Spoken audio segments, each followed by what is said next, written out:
কেমনে পারা যায়, কি করে পারা যায় তুমি কও মা। উকো উকো ওকে আমি এখন সাইজ করব। কি হয়েছে বিটি? দেখো কি কাহিনীটা করছে মা, এত সুন্দর করে সব সময় আমি বুঝি দেখো জানেন, কম্বল কাঁথা এইসব নিয়ে আমরা ঢেকে রাখে। আমি তো বুঝি নাই গো কি কাহিনীটা করছে। দেখো তো আমি দেখাবো। তুমি মাথা ঠান্ডা করো। মাথা কিভাবে ঠান্ডা করা যায় দেখো মা। তারপরে আসো তুমি, তারপরে কথা আসো তুমি। দেখো ভাই বোনেরা দেখো এইটা দেখেন, দেখো তুমি দেখো, এই দেখো কি করছে দেখো। এই দেখেন দেখেন এই সোফা আমি $2,500 দিয়ে কিনছি, মানে বাংলা টাকায় 3 লাখ টাকা।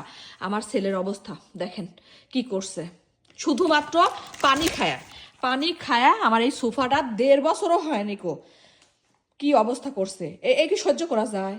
তুমি কও এই এই এই এই কেউ সহ্য করবি ভাই বোনেরা? কোনোখানে দেখেন ওই 2টা জায়গায় বসে, তো ওই 2টা জায়গা ছাড়া আপনারা দেখেন একটা দাগ আছে নাকি কোনো সোফাতে, কোনো কিছুতে?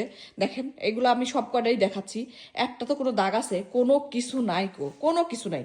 কিন্তু মাথা ঠান্ডা করো। কিন্তু ঠান্ডা করা যায় এইভাবে? এই কামটা কিভাবে করলো? অবশ্য আমারও দোষ মা, আমি মনে করি উপর পানি ফেলা ফেলা এরকম করছে। ও বিটি হায় রে। মাথা ঠান্ডা করো, আমি আসি, তুমি মোবাইলটা ধরো, দেখো নি তোমাকে নতুন বানা দেবো নি। তুমি সুপার নতুন বানা দিবে? হ্যাঁ নতুন বানা দেবো। আরেকজন আইছে আরেকটা ই করতেছে, আমার সুপার নতুন বানা দেখো নি তুমি ধরো মোবাইলটা, দিবে। দেখো নি। আমার এই সুপার চাইতে ওই সুপার দাম সেই বেশি। তুমি ওই সুপার এখন নতুন করে দাও দেখি পারো নাকি। আচ্ছা সব সবাই নতুন করে দিব নি। আচ্ছা দেখি তো। আইছি, এই দেখো এই সুপার কি করছো ওখানে? সুপার তাবি ফেলা কি করছো দেখো মা। এই সুপার তো দেখো কি করছে দেখো। এগুলা কিভাবে করো বেটা? তুমি কও এই নতুন সুপার এত টাকা দিয়ে তোমার বাবা কিনছে, তুমি কেন সরি বললে? দেখছেন খুব সুন্দর সরি বলে না কত মা।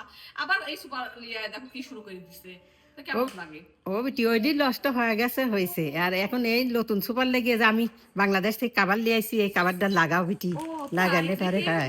মা তুমি আমার সুপার কাবার লিয়ে আইসাও, সে কথা আমার কাকে কবেলে? আমি ভুলে গেছো বিটি, আর সেই জন্য দেখি সুপাত আগে লাগাই, তারপরে কিরকম লাগতেছে দেখে বুঝতে পারবো না। বাইতো তো লাগাইছি বিটি, সেই সুন্দর লাগে সুপার কাবার গুনি। তাই তাহলে দেখি তো লাগাই দেখি। সোফার কাভারের কাপড়গুলো খুবই ভালো, এটা দেখতেছি ভেলভেট কাপড়। এই কাভার গুলো THO টেক্সট ব্র্যান্ডের ইম্পোর্টেড ভেলভেট কাপড়ের। এই কাপড়গুলো 25 ধরনের কালার পাওয়া যায় ভাই বোনেরা, আবার আপনারা কিন্তু কাস্টমাইজ করেও নিতে পারেন পছন্দের কালার। আমি এই সুন্দর সোফা কাভারটা নিছি কিন্তু সোফা কাভার সেলার THO এই পেজ থেকে। যদি বিস্তারিত জানতে চান তাহলে তাদের পেজে আপনারা ইনবক্স করতে পারেন, এছাড়াও তাদের পেজটা ভিজিট করতে পারেন, আমি উপরে পেজটি মেনশন করে দিই। এবার বলেন ভাই বোনেরা আমার সোফাটাতে কাভার পরানোর পর কেমন লাগতেছে? এই বুদ্ধিটা যদি আগে থাকতো তাহলে আমার ওই সোফাটা নষ্ট হতো না রে ভাই বোনেরা। এত দামি সোফা গুলাতে যদি এইভাবে মানে নষ্ট করে ফেলে সত্যি খুব খারাপ লাগে। আর এই সুন্দর সোফাগুলোকে আরো বেশি সুন্দর করতে চাইলে এবং অনেকদিন টিকসই করতে চাইলে অবশ্যই সোফার কাভার লাগানো উচিত। আর বাচ্চা থাকলে তো লাগানোই উচিত, না হলে পরে যে আমার মতো 3 লাখ টাকার সোফা নষ্ট করে ফেলছে এরকম হবে কিন্তু।